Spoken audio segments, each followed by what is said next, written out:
Ramsey, do you know if we have Sheila remotely? Okay. All right. Well, I am Lisa Dorsey, and this is Bernie Flynn. Sheila Vaccaro is absent, and I'm going to call the October Parking Committee meeting to order. First order of business is announcements. Seeing none, I will move on to item number 3, comments, suggestions, petitions by residents, taxpayers, visitors in attendance regarding items that are not on the agenda. Please be advised there is a 5-minute time limit, which is at the discretion of the council president or chair. Sure, come on up to the podium, state your name and address, please. Hi, my name is Joe Quill. I live at 264 Aberdeen Avenue in Exton. I come to Westchester quite frequently, and I would just like to comment on the current parking situation. Good to go?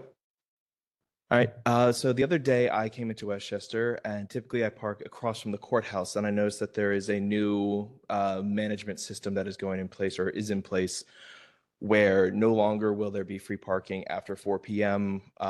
And the signage is not particularly clear. For one thing, I just want to mention, I had to go down just to double check and see if the old signs were up there. So little clarity on that would be great. But the larger thing I just wanted to mention was that I know personally that me and several other people that I am friends with come into Westchester quite frequently. And we do engage. We spend upwards of $60 to $80 a day getting food, getting snacks, getting drinks, supporting the local businesses. And I know that as inflation continues to rise, as everyone is a bit more mindful of their budget, I'm a bit concerned that we might be trying to get every cent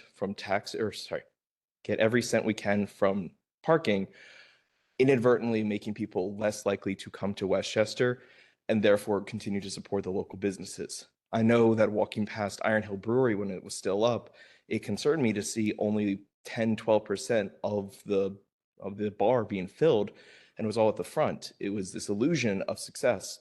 And I know that we're all really struggling, and downtown Westchester really is heavy on the food. It makes sense to me in a way to try and get every cent we can from people coming in, but I'm just a bit concerned that we might be a bit short-sighted and be encouraging or disincentivizing people to actually come to Westchester if we continue on with egregious or less consumer-friendly parking practices. I have some ideas that could be something as simple as we have like designated areas that are obviously for what is the word I'm looking for? Handicap parking. But maybe we also have some more specialty spots where you have to enter a lottery, and there's maybe 100 of them scattered throughout Westchester.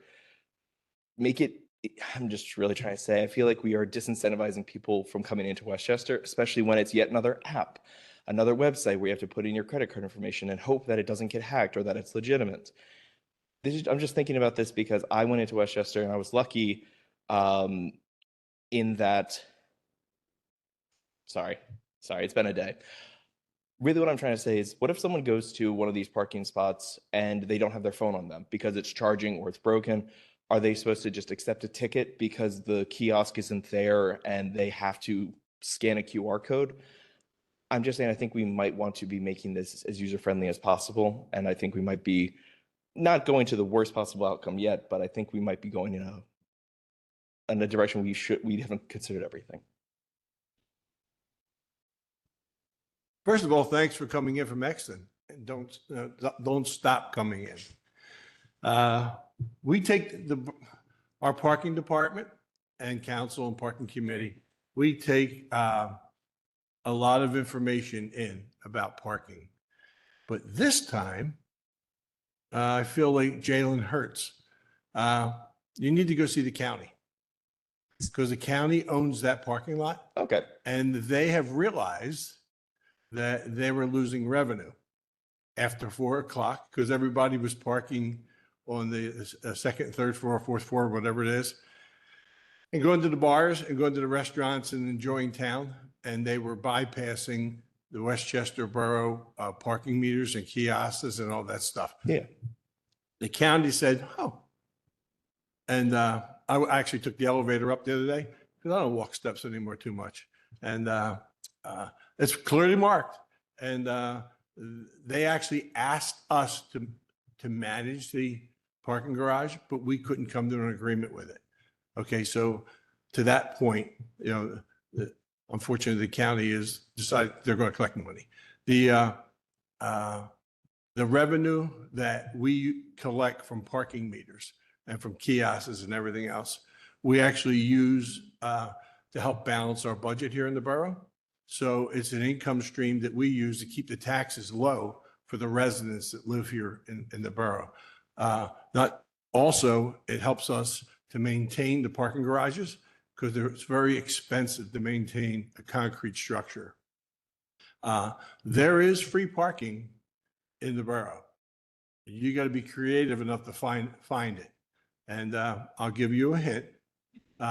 So if you go to the 300 block of West Minor Street, there's always free parking there, and it's 1 block off of Market, and it's not a permanent area. So when you come to town, there's a whole street, I just left it, full of parking spots. You guys can walk over to keep enjoying the stuff in town. Wonderful. Thank All you. right. Also, I'm not saying that we shouldn't have paid parking. I just want to be very clear about that's that. okay. Like, you have to Yeah. support I just everything. wanted to go through so you understood the backstory of everything. Yeah, thank you very much. Okay. I do have just one quick call out I wanted to mention, though, when you said the signage was clear. At the parking garage, it was saying $1 per hour, $8 per day. However, if you go online, it still says that it is free on weekends. So that is not from the new signage. That's not up as of like yesterday. We have no control over it. Yep, but I figured Yeah, you said that it's the county. It's so a county. Thank you. Yeah. Thank you. So Nicole Simone's deciding to run up now, and No, because I do want to say we should talk to John because I saw this Nicole Shimoni, 505 Keystone Alley. I saw people posting about the change on Facebook, and it does look like downtown Westchester still has the old hours on there. So we should talk to John O'Brien and just make sure. Oh, there he is. Oh, he fixed it. He fixed it. Okay. look, Nicole, as I hear from you on the internet as an angel, he showed up. Yeah, there's Clarence made it to the meeting. Okay, thank you. Any other comments? All right, moving on to reports. The garage management report. Hello, Chris Hankins, Colonial Parking. I will run through, I'll run through the parking garage numbers quickly. Total revenue for September was $227,928 with operating expenses at $52,823 and a net income of $175,105. I would note that on the revenue side, the coating project at Bicentennial extended into September, so that depressed the revenue a little bit while that project was being completed. Year to date, revenue is $2,008,000 with operating expenses of $472,554, leaving a net operating income of $1,535,494, which is ahead of budget and ahead of prior year. To look at some of the numbers related to the garages, the number of contract parkers billed for September was 1,007. Which is a nice little jump from the prior month of 920. That's the lion's share of that are students coming back to school and taking parking permits in the garages. In September 24, that number was 1,141. In October, I expect the number of contract parkers to dip just a little bit. We have a couple smaller groups that are canceling. But that should be around 20 or less. The average transient revenue per day combined for both garages was $4,011. Again, ahead of August and ahead of September of 24. And there you see the Bicentennial garages average daily transient revenue behind where it was last month and behind prior year. Again, that's the coating project getting wrapped up early in September. And then the average tickets per day combined for the garages was 983 versus 1,023 last month and 1,010 same month prior year. Again, the coding project comes into effect there. The average length of stay for customers who pulled a ticket in the month of September was 2 hours and 43 minutes, which is a little bit longer than the last time I think I reported that number. It was 2 hours and 36 minutes. If there's no other questions with that, I've got a couple other things that I can share with you. Sure. Contract parkers. I know that we've changed the way that people are parking, and I see that September of 2024 for bicentennial was 356, and 25 was 294. But I know there's a wait list already now, and then it's sold out. Has your ratio of what's available changed due to how people are parking now because they were kind of? So I'd say it hasn't impacted the ratio because the numbers, we did have, I think, in the neighborhood of 30 people leave their daytime parker cards and come on to 24 hours. So, so the net number, is really the same. But I understand they're using it. They're not actually using it any different than they were before. Right. We have adjusted our numbers up at the Chestnut Street garage because we have more room, and we always will do that if we get to a certain point and we have more demand and the garage can take it. We'll continually raise the threshold. Is there any opportunity for that at bicentennial? I think there is with the coding gone. There may be an opportunity to move some waitlist people over. I was just curious. Sorry. Sure. Okay, so if there's no other questions about the numbers, events are a popular topic here. And on September 21st, there was the restaurant festival. So I've got a few numbers to share from the garages with you on that. So we took sort of the day and we split it up and looked at entrances between 9 a.m. and noon. Those folks pulling a ticket or paying at entry. And then again, between noon and 5 p.m. So between 9 a.m. and noon, there were 445 entries into the combined garages. And then from noon to 5, there were 548 entrances to the garages. And then the other thing we did was look at the average length of stay on that particular day. So the overall average length of stay for those who came in the garage between 9 and 5, everybody together, was 4 hours and 26 minutes. The subsection of folks who came in between noon and 5 was 3 hours and 3 minutes. So the total average was almost 4.5 hours. The folks who came in during the restaurant festival, that was 3 hours. So that would seem to indicate the folks who came in early, a lot of those folks may have been working the event and were there, for the duration. And then there were 60 monthly parkers who came in during that time period of 9 to 5 as well, which, given the overall numbers, that's not a lot. 60. And that, of course, that doesn't take into account residents whose cars are already in there, the hotel spaces, and all that sort of stuff. Couple other things I'll share with you, not related to the event, but Hotel Indigo for the month of September, there were 6 days where they exceeded their allotment of 55 spaces, but the total number of instances was 23. So when they do go over, it's pretty minimal. And then in the month of September, there were 18 instances of daytime or nighttime parkers parking outside of their parameters.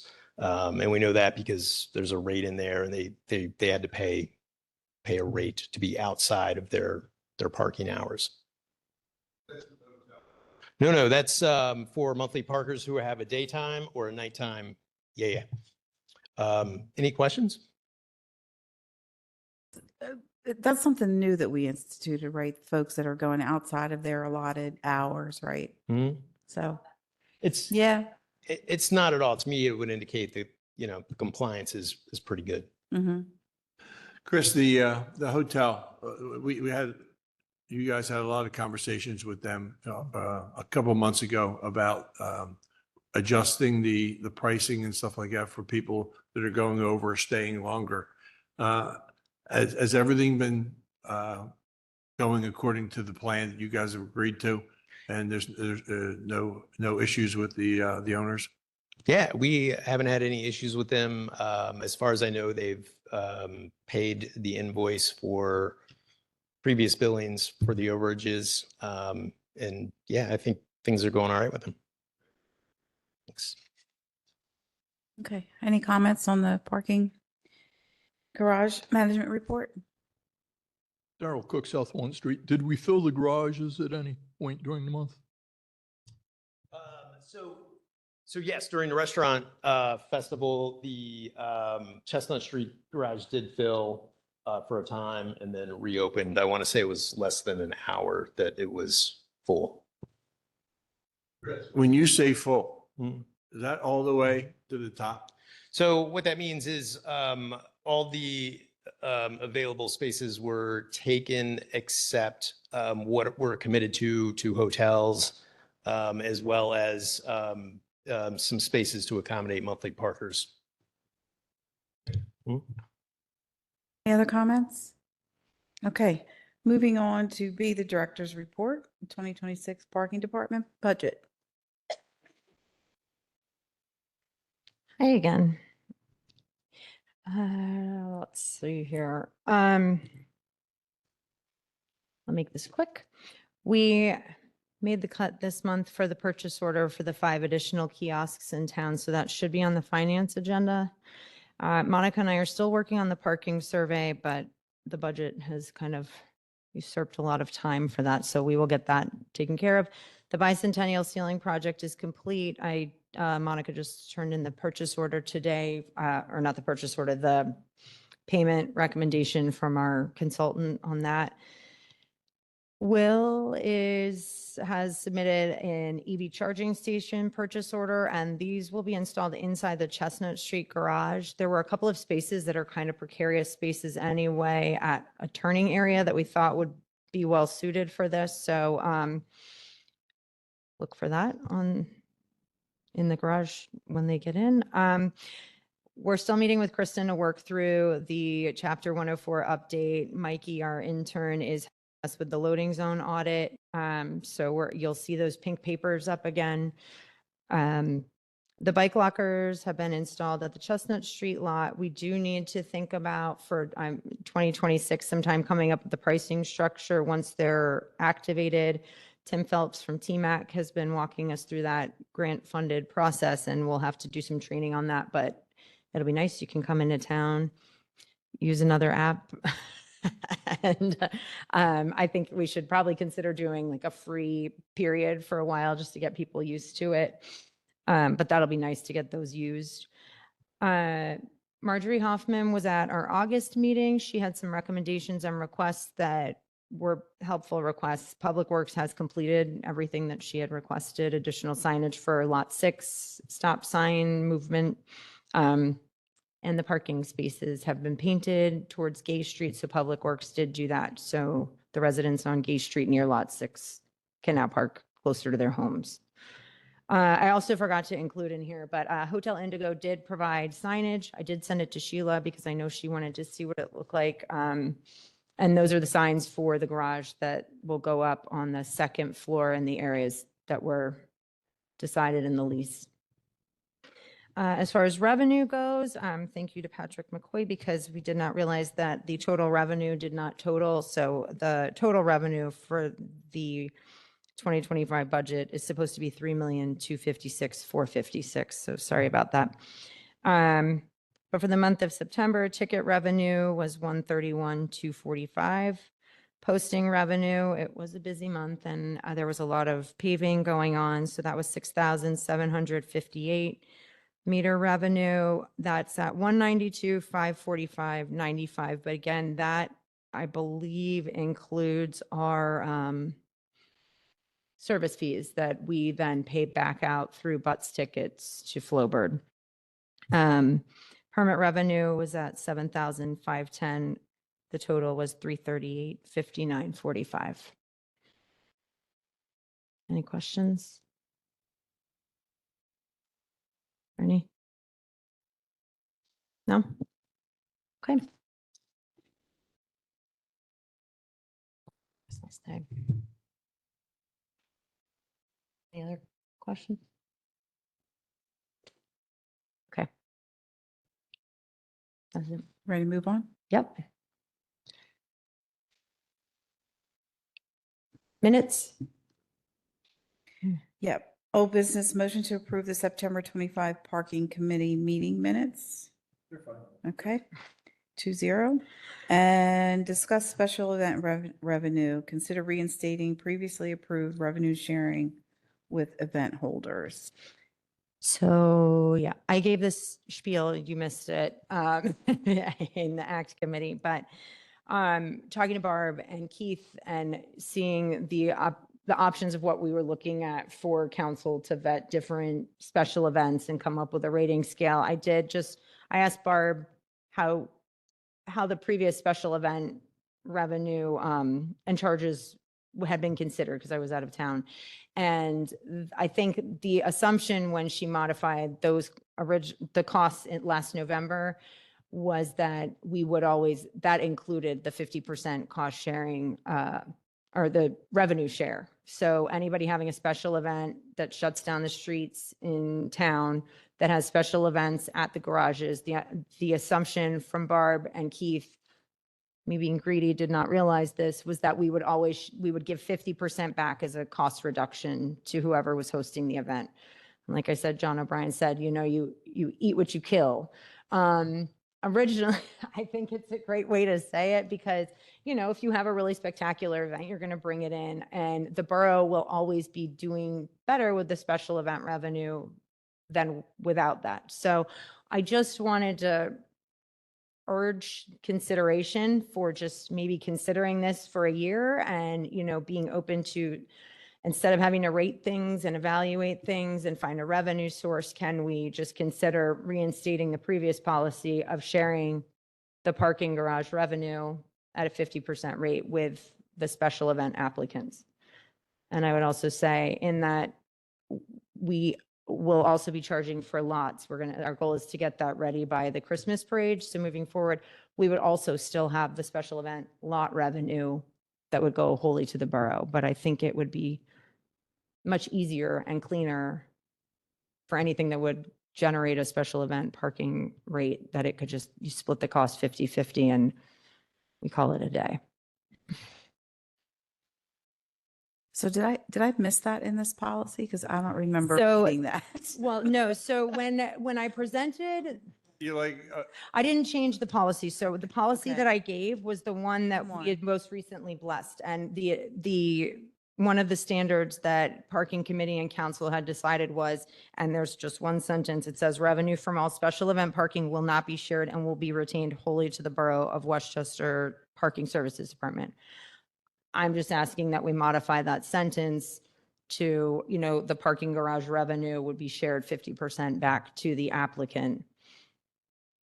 And then you don't have to rate or sponsor. So my question is, does this need to go hand in hand with the conversation that we just had with ACT? Right? I mean, I understand to some degree they're separate and distinct, but the special event policy is Mhm. being defined in ACT, right? Yes, and so I think one of the things that we could do is just look at our ordinance and what the mayor said made sense. What is a special event? What generates this? And maybe we just clean that up. And I told Brian that I would, we have a bunch of special event ordinances from other municipalities that we can reference, but I think this would be a nice fail-safe way to do this. And then we clean up our ordinance as far as like what's required to get a special event application and what can have a special event fee. Yeah. in the garages. I mean, I think that's important, right? Because if we're sharing the revenue, the assumption is people are using the parking garages and/or surface lots Right. to attend that event, Right. right? So if there's an event, you know, down in the Southwest corridor, they may not be Right. using our parking, Right. right? And so therefore would not qualify for revenue sharing. Yeah, like Turk's Head, we're not going to charge special event fees at the garages because nobody's, I mean, they might park there and walk, but the assumption is that's not going to generate any revenue. So it would be, that would be another conversation. Okay. This would just be things that could generate revenue at the garages in the central downtown district. Okay. Okay. Can you help me understand why we would, the old policy that we walked back, Mhm. right? Why are we walking backwards? Why are we doing a Michael Jackson on this thing? Well, I'll say for me, I was unclear that was why those numbers had originally come up, and that was the understanding, and I think that was the original policy. So to me, I think I might have been a little overzealous or greedy, you know, thinking we should take the revenue on. But in hindsight and thinking about different events, this would be the cleanest, easiest way for council to manage this situation without having to consider what events they like more or less or size, you know, just looking at the Wilmington policy. I mean, it's a great policy, but I also looked at their website. They have 6 people that work just listed on their website for Parks and Rec. I don't know how we're going to pull that off, and we definitely can't pull it off right now. So we're going to have a year of conversation about that, and we're going to have a lot of events coming in that are going to want an answer. So I think I made a mistake by not standing up for that when this came about. So, I also think we reduced the fee from 20 to 10 and now we're back to 20, right. right? So Right. that also has a significant impact. And having the lots, I think, will also have an impact as well. So, And also, Ms. Shimoni called this out earlier, Mr. Travis, that document from Wilmington says that, you know, that policy is on hold. I don't know if you have any information about why it's on hold. But it would be, you know, might be interesting to understand why or why not they're still doing that. And yes, certainly 6 people compared to 1.5 is a big difference. yeah. I mean, I like it. I like the idea. I like rating things. So, but I think this would be easier for council and for all of us at this point. My concern about the special events period is, again, it becomes very subjective versus objective. And, Right. you know, I have a passion for A and Bernie has a passion for C and Brian has a passion for B. And, you know, only 1 or 2 of those are going to win the lottery, so to speak. So I guess a very slippery slope when we start to decide, or when we decide as a council and as a borough, that what events we're going to support and what we're not. Yeah, I mean, it's taken us this long just to get the parking policy. So to determine which event is going to get and which isn't might just take a really long time, you know? And there are people that are counting on this that are trying to plan events right now. And I don't want to lose any events because people can't come to an agreement on what is or isn't the right event. Right. So, The fees that the police, public works, and the administration set, Mhm. they stand firm yes, with no deductions and no credits and no right. reduced fees. And then all we're going to do is go back to 20%, 50% of the parking garages only, Right. and keep them at $20 a ticket. Yes. Okay. That would be my recommendation. At least for a year, give it a try. And I'm sorry, when are we going to expand that to the lots as well? The So $20 we're working on getting that done by the Christmas break. for December? Yes. Okay. All right. And we're making signs that we're going to put on both entrances of the parking garages announcing Yeah, that it's a $20 fee at the kiosk. yes, Excellent. yes. Thank you. Yeah. Um, What do you Okay. want to do with this recommendation? I think it's going to, I think you have alignment from Bernie and I. I do think it's going to warrant conversation though with the larger council. Okay. Do So, you want to put on work session? yeah. Okay.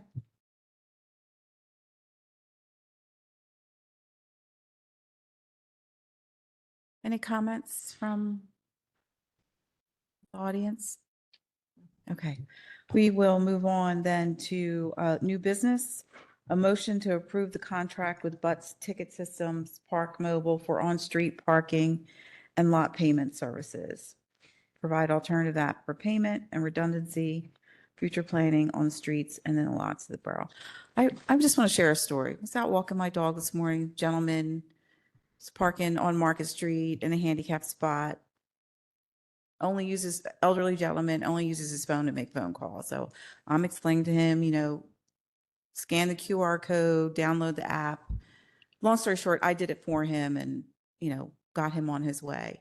But I did not experience all of the challenges that, all the feedback that we hear online and hear in the meetings. I didn't have that experience. I Yeah. mean, it did, didn't take me 30 seconds. It probably took me 3 to 5 minutes. But it wasn't that difficult. Thank you. Yeah, I mean, it's really hard because again, this is semi-subjective as well. I mean, some people are comfortable with technology, some people are not. It's really hard from a management perspective to keep in line what is truly a problem and what is an opinion or a concern that's maybe not technology based, but an opinion. So it's really hard for us to understand. And so we are trying to base a lot of our decisions on factual information. Did everybody make mobile payments today? Did the kiosk say it was working? Then it was available. But we do also want to offer customer service opportunities. I will say with handicap spaces, our goal is we're going to also evaluate that with Chapter 104 and make sure that every handicap space has a meter that takes coins at it, just because that feels like the right thing to do. But I appreciate you saying that because I do hear all sides of it. I mean, my mother's 78 and I make her test everything that we do here. So she's done the tenant landlord form. She's done Flowbird. She's not the most comfortable with it, but Most technology adept. I mean, my kids call me boomer. So, it took me, the fact that I did it and didn't have any problems Yeah. speaks volumes. And I do know a lot of people have a higher level of comfort with Park Mobile, and I understand that too. And so some of the feedback from the people that are like adamant that they do not like technology also have requested, can we add Park Mobile as well? So thank you. Mitch is here. Mitch, that's the one and only, to help talk us through this because there was some consideration on the convenience fees and service charges. And are you, oh, hi. I got new glasses. Do you want to come help give some light as to like what we're considering? Yeah, so just like the Flowbird app, to use Park Mobile, there would be a convenience fee for the end user. At this point, that would be 40 cents. That's a little bit higher than what the Flowbird app charges right now. But what you're getting for that is the brand recognition. Park Mobile's in Philly, various other communities in Pennsylvania, Pittsburgh, to name a few. So we thought that providing Park Mobile in addition to the Flowbird app would give people 2 options. So if they're having trouble with the Flowbird app, then they can use the Park Mobile app. I think potentially a lot of pain points are downloading the app since the greater population already has Park Mobile. They don't have to go through that step of downloading the app. So that might make things a little bit smoother. I know Ramsey and Monica are fielding some customer service issues coming in, and we're seeing them too with the Flowbird app. So this kind of gives the public another choice to use. I already had Park Mobile, so that'll make it easy for me. But I do have one question. So, and you mentioned it, the user fee is 40 cents. Mhm. and for Park Mobile, it's less. With So Park would it, Mobile, it's I'm sorry, 40 with cents, yeah. Flowbird, it's less. Correct. Would that impact whether whether I choose to use Flowbird or Park Mobile in the borough? What user fee is going to be assessed? I mean, yes, if you were paying attention, if you're like me and you just press a button because you don't look, then no, but it will say Mhm. what the cost is. Mhm. So people might try both and go, oh, no, I'm going back to Flowbird, and then they're gonna start liking it more because it's less expensive. So what's the difference there, Mitch, between the Between two? the apps, Yeah, 40 cents compared to what? I believe you guys are at 25 cents for the Flowbird app. Wow, brand recognition, huh? So either I wear Kmart underwear or I wear Fruit of the Loom. It really doesn't matter, right? It's just a name recognition that it's non-negotiable. Correct. Yeah, their standard fee is 45 cents. Oh, geez, thanks. This would be their. Okay, yeah, yeah. I don't have a dog in the. I understand. I'm not, yeah, Okay. I mean, you just have to be there. How much do we get out of the 40 cents, Ramsey? Do we get anything out of it? No. Wow, You would get you would just get your normal parking revenue. Correct. Wow. Correct. So you now- know what? Well, John O'Brien, he's the director of the Business Improvement District, and he'll be able to really take the pulse of the people between 40 cents and 25 cents. Mhm. And plus, we're going to be able to monitor whether they find it, Flowbird's a lot easier to use now once it's on their phone Mhm. compared to, or maybe they won't even look at it. Maybe they won't even look at the 40 cents. So who knows? All right. But so what that does cover is all signage, marketing the Park Mobile app. There's a customer service team with Park Mobile. What else? And it is. Implementation. Yeah. There's actually, to your point earlier, there's a 1-800 number. So I know that's something that Flowbird doesn't have. So if you don't have a smartphone, you can call the 1-800 number and actually talk your way through paying for your parking. So, but yeah, there's a couple added, Yeah. services there. I do think people are interested in the pay by phone. We've gotten that request a bit. I know people really do like the pay by text with Flowbird also, but it is nice to say we can do that also for the people that Mhm. hold their flip phone out and show it to you. And also, Park Mobile does have a reservation service. So through the app, you can actually reserve a parking space in one of your garages. So that was part of the proposal as well. Is it one proposal or two? So Yes, this is Jim. the contract, but there's So with that- different proposals. So there are two items on the agenda because we're adding two different options here. We're adding Park Mobile to the garage, so you can do the reservation system, and that goes with the Express Pay or Park, I don't know what they're calling it right now. And then there's also the on-street and lot Park Mobile. So there's two Correct. services. Correct. Correct. And the fees for, it's not up there, but for reserving your space is 15% of that transaction. Sorry, it's right there. At a minimum of $1. Correct. Yep. Yeah.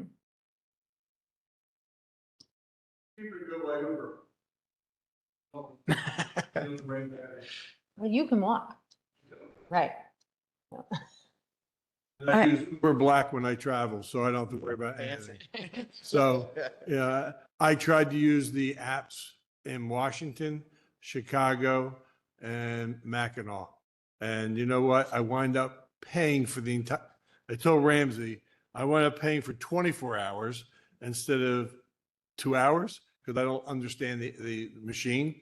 So it's just easier, It's cheaper lots of times just to get a ticket too. So, or roll the dice. So. So I like this. I mean, again, I think Park Mobile, I probably had it on my phone for, I don't know, 5 years, 6 years. It's easy to use. I also used the reservation this past weekend in the city. It's super easy, right? You just scan the QR code in and out Yeah. of the parking garage. It's huge. We just want options. Let's for play the people. devil advocate on the damn thing then. Why are we even staying? Why, do we have a contract with Flowbird? I know Park Yeah. Mobile bought them. Do we have a contract with Flowbird? Yeah. I mean, So I think with. that we can expire the contract and just 100% go to this other company, Park Mobile? I appreciate you playing devil's advocate, but I would also say. I love being the devil. Justification, signage, Canva time that I have spent designing postcards and just arguing with people on the internet. I would not remove anything at this point because it's no loss to us either way. Our goal is to recoup expenses and make it easier for people to park. So I would say at this point, let's focus on fixing the signage. We're going to try, Merge is going to help us design signs that work with our downtown branding and people have options and well, I wouldn't reduce anything at this point. I mean, there's, right? And another Agree. point to that is the people that did download the Flowbird app that might not have Park Mobile now they're going to be like, oh, now I have to download another app. Yeah. Because it's only been about a year. Yeah. All those signs, I like the lady shimmying the pole every month when I see her. The, all the signs that we have on the poles now, will they be replaced? And they'll say either or Park Mobile on them? Yeah, the goal is to have like a nice sign that matches our branding that says you're entering a paid block and here are your two options and here are the enforcement hours and have everything in a nice spot so that people can just know everything in one sign instead of 50. Okay, so are you good with both contracts? Yes. Okay, cool. Thank you. Thank you. Okay, so we're going to approve the on-street or recommend send that to work session and same with the garage reservation. Yes, Okay. please. Thank you. Thank you. Okay. You know, the signs and the poles right now, are they aluminum? I think they probably They are. are metal, Yeah, at least. Metal. as opposed Yeah. to, Huh? So the Public Works can recycle them? oh, yeah. Yeah. Yes. Okay. Yes, they're heavy. And they're going to be at a standard height? Yep. We're going to come up with a sign standard for the downtown Okay. area so that every block is a little more cohesive and consistent. A business improvement district would be very helpful. Yeah. Yeah. Thank Yep. you. Yep. Any comments from the audience on the BTS Park Mobile contract? Just a quick question. Lisa Kearns, West Biddle Street. So 40 cents per transaction. So I first said I was going to be there an hour and now I'm going past an hour and I want to do a half hour. Yeah. So how much is a half hour more? Just not fee. So 75 cents and then there's another 40 cents on top of that for every. One of the, isn't there? Yeah. Yeah. That's a lot. I mean, it adds up. I mean, that's more than half of the parking.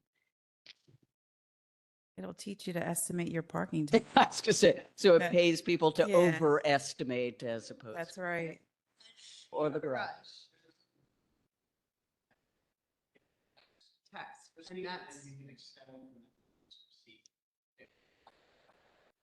That will require you to start a transaction. But it's still gonna charge you again. It wouldn't be the 40 cents. So how do I do that? So explain again how I do that to not be charged. Transaction at the pay station, and at the very end, it'll ask you for a receipt. You want a text or a receipt? You want a text receipt, then it'll shoot you a text. And then right before your session is over, it'll send you another text with a link in it, and then you will click that link and attach. It might be good for him to explain it so the public can hear it, maybe. It almost sounds like Wheel of Fortune to me. Yeah. Like every time you push something, it's another 40 cents. If you start your transaction at the pay station, when you get to the receipt portion of it, there'll be a button for yes or no. If you hit yes, then you get a text receipt. It'll just, the details of your parking session. And then it'll also send you a text reminder, like 10 or 15 minutes before your session's up. In that text reminder will be a link that you can click. And then you can actually extend your text or extend your parking session through that link. and you put your payment information there. So you don't have to go back to the pay station. So just, It's going to treat it just like a totally different transaction, so it'll be an additional 40 cents. no, because it's not through the Park Mobile service. Okay, Yeah. okay. Yes. No, not for the text extension, I believe. Yeah. We need really strong clarification on that. So the Business Improvement District and Ramsey can understand that. Mhm. So, you know, if I'm going to extend it, right? And a couple of minutes ago, we talked about it's a whole new transaction because, you know, but if you don't let it expire, it's not a new transaction. Is that what you're telling us? So what I can confirm is that it wouldn't be the 40 cents Park Mobile extension transaction. What I can get clarification on is if there's still the 25 cents Flowbird transaction on the text extension. There's either no charge to the text extension at the kiosk, or it would be the 25 cent. I think we need clarification. Okay, I can, Yeah. Yeah. Yeah. Okay, good. Thanks. okay, no problem. Any other comments? Okay, seeing none, we'll move on to C. Motion to approve the lease for the Westchester United Methodist Church at High Street lot. And this is renewing the lease that I believe we signed in 2023. Yes. 30th of Just December, yesterday. 2023. And it was from February 1st, 2024 to January 31st, 2026. So we have some time. I just wanted to be proactive and engage with the church. So you have the original lease. They are leased Monday through Thursday, 8 a.m. to 8 p.m., Friday, 8 a.m. to 6 p.m.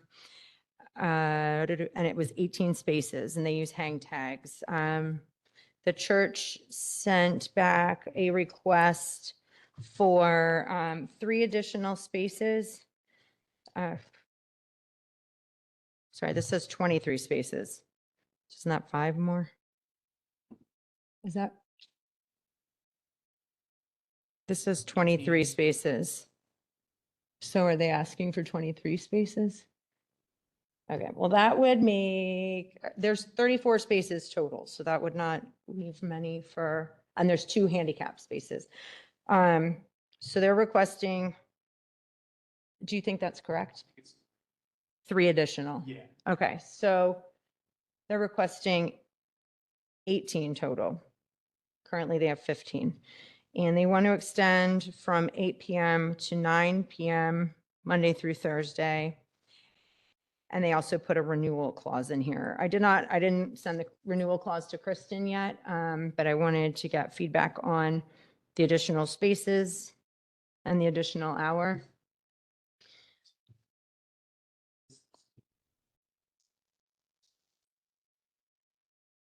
Right, no, the one that you sent has 23. Yeah.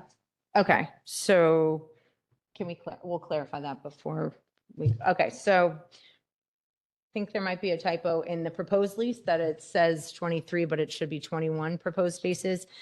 I would say from a parking standpoint, I don't think there's a huge issue with extending from 8 to 9 those nights.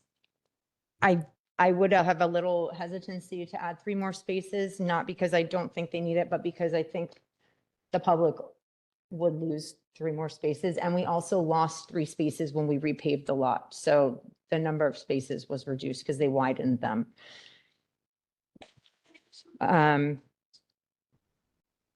Thoughts? You want to do a recap? Because you jumped all over the place. I'm sorry. So But, right now they have. I wrote down 18. 18 total spaces. Yes, I'm sorry. They had 15, right? No, I'm sorry. I had written that they had 15. They have 18 right now. They are asking for 21, but the lease that was proposed, the attachment has 23 on it. But I think from what Brian's saying, it's supposed to say 21 spaces. And they're also asking for an additional hour of time Monday through Thursday until 9 p.m. instead of 8 p.m. And so I see on the updated lease, and I'm not sure if this is a borough comment or a United Methodist Church comment, the changes accommodate the borough's transition to the mobile app.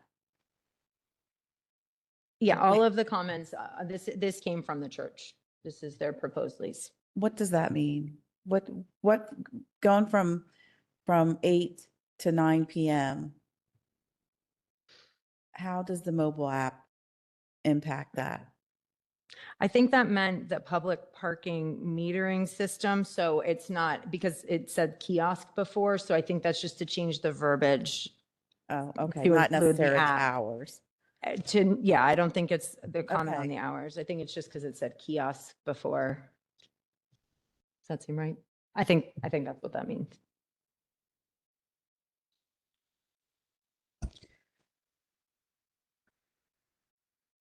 I mean,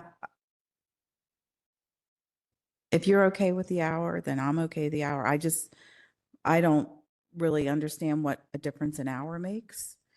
From 8 to 9 PM. What the inconvenience is. I definitely agree with you on the 3 additional spaces. I mean, I do remember the process to get this original lease signed. It was not pretty. It was my baptism to the But borough. a lot of, a lot of care and went into making this as fair and equitable to everyone as we could. I agree, Ms. Dorsey. The only other carve out is the special events. I don't see the special events mentioned in here. There's Where, no agreement for Sundays. Okay. So it's not listed here because there's no agreement. And then we said that our special event policy wouldn't start until noon. okay, And we would Yeah. post it ahead of time and notify the churches a month ahead, I think is what we okay. said. We can actually notify the churches in January because we know what they are. And, Yeah, and then but- remind them a month ahead of time. Yeah, just for any new special events Yeah. that aren't ours. I mean, Yeah. I know Keith has his planned out, but maybe, Yeah, yeah. Personally. Okay, great. so Thank you. you want to, I'm trying to figure out what to do. So I will respond to the church.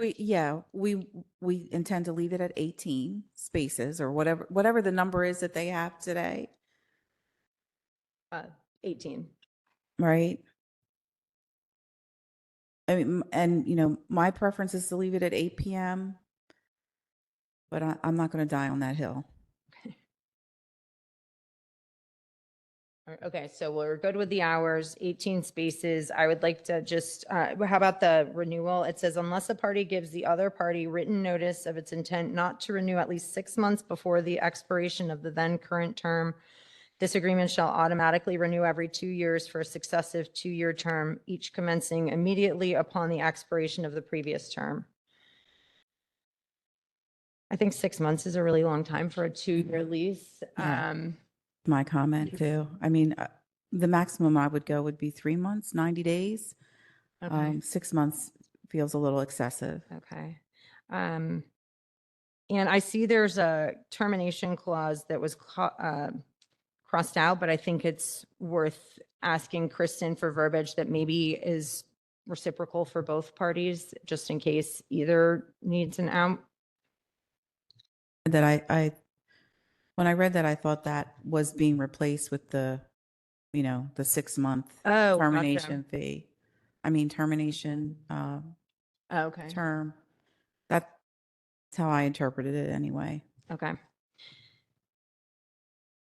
I think the best plan is I will edit this with Kristen, send back to the church for review. If they have a response by work session, we can put it on work session, but if not, we'll put it on next month, which is why we went early. Does that work for you? Okay. Perfect. Okay. Any comments from anyone? Okay, moving on to D, motion to approve the trash recycling contract with Blazinski for trash recycling services for retail spaces at the Bicentennial Garage. I'm actually very excited about this because I did not know this existed because it was sort of buried in previous agreements and Public Works was sort of handling it. But parking, it was coming out of the parking budget. And Will, who is really good at recycling and trash and talking to people, got I think right now we've paid a lot. I think we were paying around 3,000 a month for trash and recycling at Bicentennial for the 3 retail spaces. The contract said about 1,600, I believe, but then there were all these additional secret charges that added up. So Will negotiated a much nicer contract that is attached here, where there are no additional fees such as fuel surcharge, environmental, administration, or container refresh, which we didn't crack the code on what that was. And he also negotiated a 5% price cap in years 2 and 3. So this, and then the other thing that we're working on in finance is this is actually supposed to be billed back to those retail spaces along with the taxes. So Carrie and I are working with Barb on getting a invoice that will go out before the end of the year, notifying all tenants about their responsibilities for the retail spaces, because I think there are certain things that have been provided that might not be in their lease, and to let them know that this is also an expense that they are responsible for. So we'll calculate it between the 3 businesses and this will be recouped. So kind of exciting. And thanks to Will for doing that. Trash. Yeah.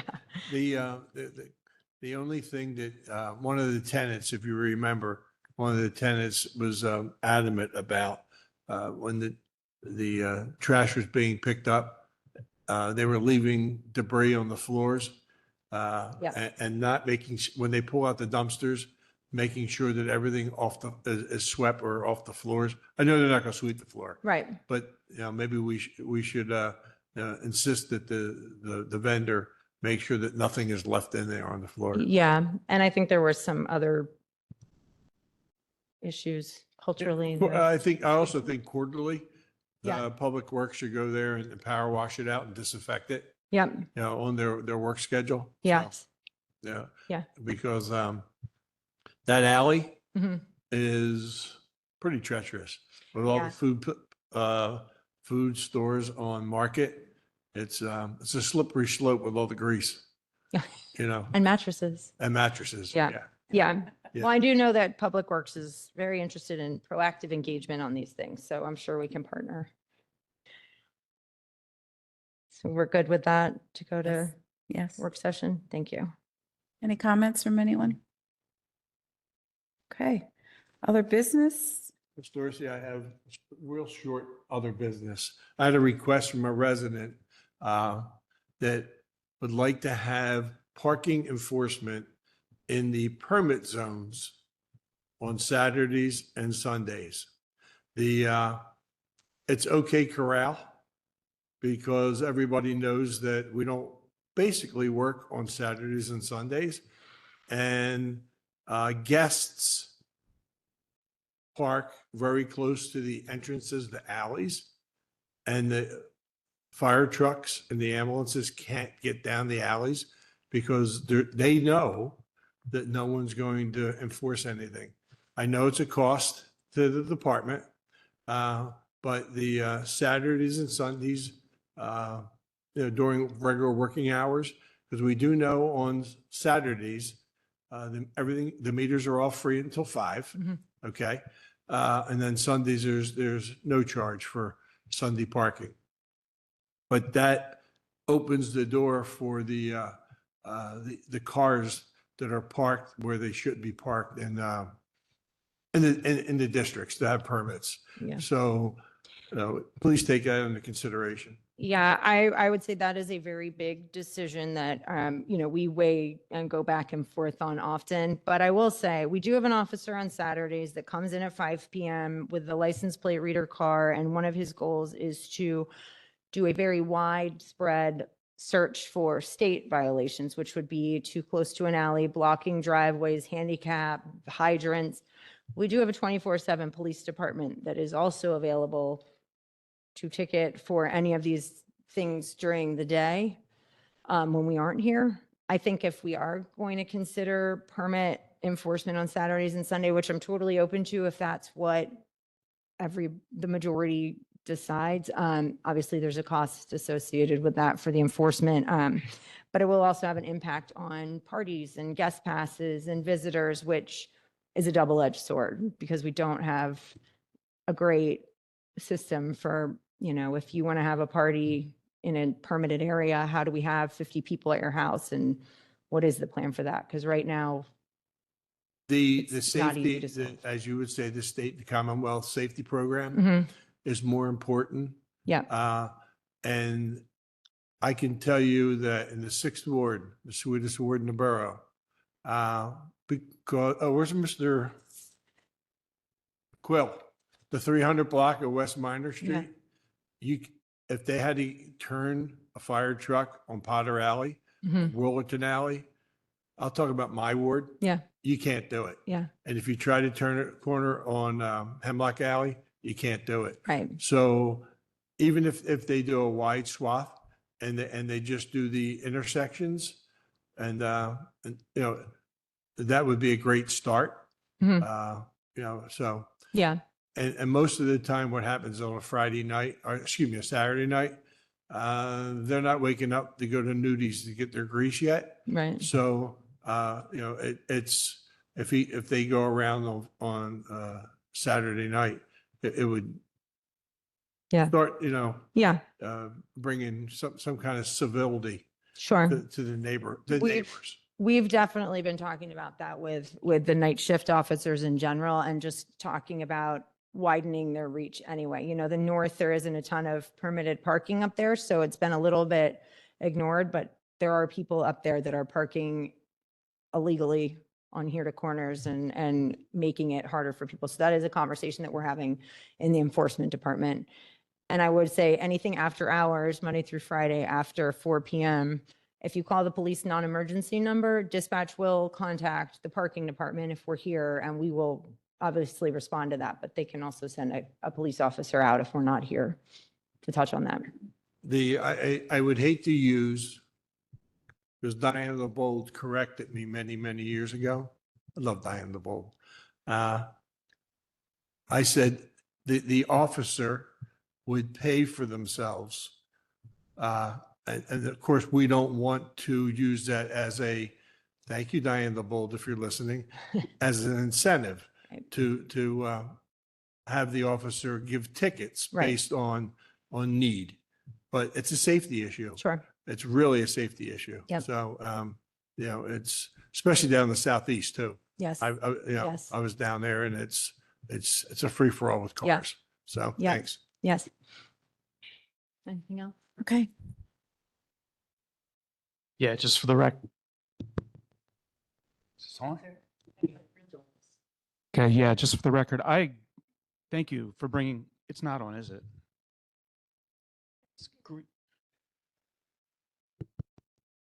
All right, 304 South Walnut, Brian Travis.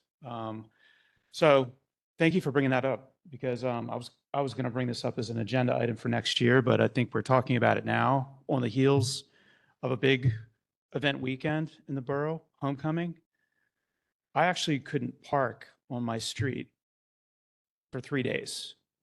From Friday evening, which if I would have planned accordingly, I wouldn't have moved my car all weekend. I had to park in my neighbor's driveway until Monday morning. And that's how bad it's getting. So whatever was fixed before, the problems are back.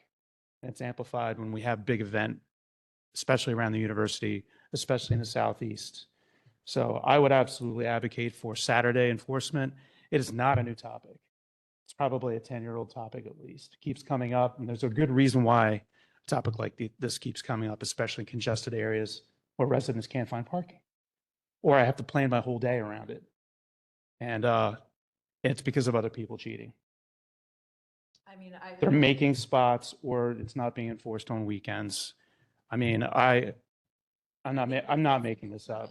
I'm not saying that. Yeah. I'm not saying you're making it up. I think that also though, when there's no permits required and you have houses with 10, 15 people, they're bringing their friends there and I totally agree that that's an issue. So something needs to change, you know, Right. it's just unfair for residents that are actually paying for permits. It's just, and I get asked all the time about this on weekends. I'm not asking for Sundays. I'm asking for Saturdays enforcement till midnight. But, you know, it's a topic we can continue to discuss, but I'm going to be pushing for it. I'll come up to 505 Keystone Alley, Nicole Shimoni. So you mentioned the Southeast. I thank you for bringing this up to Bernie. I live on an alley off an alley. So to get out of wherever I live, I have to pull out of an alley somehow. And there's in particular one alley where it's a little tough because not people do park into the yellow, but I also think there's like this incredible shrinking yellow line in our borough. And so I think from a safety standpoint, there's also opportunity for Public Works to potentially go around and make sure that they're painting the yellow lines to the proper code, or, you know, what they should be, because I think they shrink and then people park a little bit into them and then the yellow lines shrink and they park it. So if we can get the lines to be the proper length where they are not, that could help with some of this problem from a safety standpoint. It won't necessarily help, Brian, your problem from this weekend, but at least could help people, trucks getting around and moving out and things like that. So To your point, Ms. Simone, an alley is actually considered a street in the borough, okay? So with that being said, if you come to Potter Alley and West Minor Street, you'll see all four corners painted bright yellow 4 times a year by somebody that lives on one of the corners. And it is 25 feet. So with the bright yellow line, it makes it a lot easier for the enforcement officer to say, and they use a judgment call. If your tires are on the yellow over there, they go, but if you're 50% on, then you deserve a gift, you know, from the borough. And the main thing is, it's a safety issue. I saw a trash truck today at New Street and West Minor.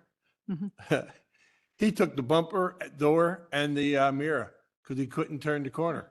So because they encroached to go to the dentist right there at New and Minor, and you know people. I just can't seen it coach too. stupid. They just keep doing it. I was coming down Matlack and it was the same thing, that the trash truck had to go up that Spruce Alley or Spruce Road. And it was the same thing. They had to do this 3-point turn because somebody was parked just over the yellow, and then they had to run over the curb. And yeah, so there's stuff like that going on too. It's So. important. I think, Ramsey, you know, as other business, as we move into 26, I think, you know, it's something we should, you know, consider. You know, giving a ticket really doesn't change people's mentality. It's just something punitive that they get pretty violent when they get a ticket. It's pretty amazing how their demeanor changes. And it's only $20 or $25 to us, but it's a violation to them. Like, oh my God, I got a ticket. But you know, it's a safety issue. It's becoming a safety issue now because the people just know that no one's there to enforce anything. So on Saturdays. So. This all made me think, I grew up in Fort Lauderdale. I mean, I agree. But I grew up across from the beach. And so when the Air and Sea show happened or there were boat shows, our neighborhood was always parked out. And people would park in our driveway. They would block my parents in.